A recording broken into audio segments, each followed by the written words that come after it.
Hi there, it's Dr. Appel from Ado Psychology Center. In so many of my videos, I discuss various disorders, OCD, anxiety, panic, and various others, as well as their treatments. But in this video, I want to discuss what parents can do that might actually prevent some of these disorders from taking effect. And the truth is, this does not only apply to parents, it applies to couples and friends and just human beings in general. And this skill is all about validation.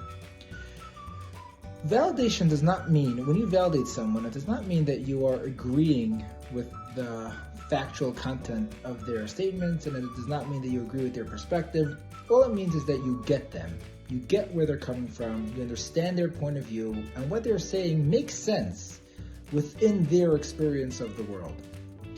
And unfortunately, when kids don't feel validated, and instead their parents are showing them maybe other angles or other ways of looking at things, or maybe they're even told more point blank that the way they're viewing things are wrong or incorrect, then that can be a risk factor for the kids developing various disorders.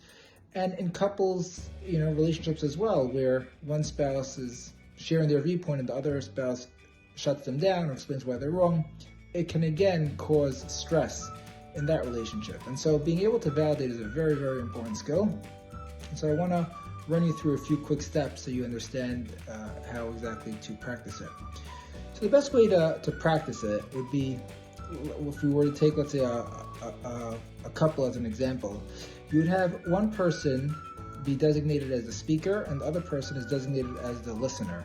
And the job of the speaker is to speak their mind and try doing it in a non-triggering way, but still being able to express themselves and how they feel fully. And the job of the listener is just to pay attention and really try to understand the other person's perspective and explain to the other person, like reflect back to them what they're saying and how it makes so much sense, and even try to come up with other proofs or ideas to lend support to the speaker's point of view. And when the listener is done doing all that, then the listener can also share some empathic statements like, it must be so frustrating, I can't imagine how hard that is.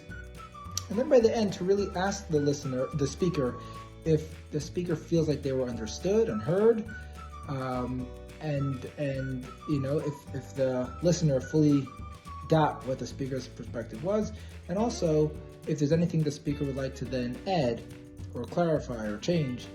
And then the speaker goes ahead and may clarify some things or add some things, and once again the listener validates that. Once this is done like 2 or 3 times, then it's time to switch roles where the speaker becomes the listener and the listener becomes the speaker. And once again, you go through those steps.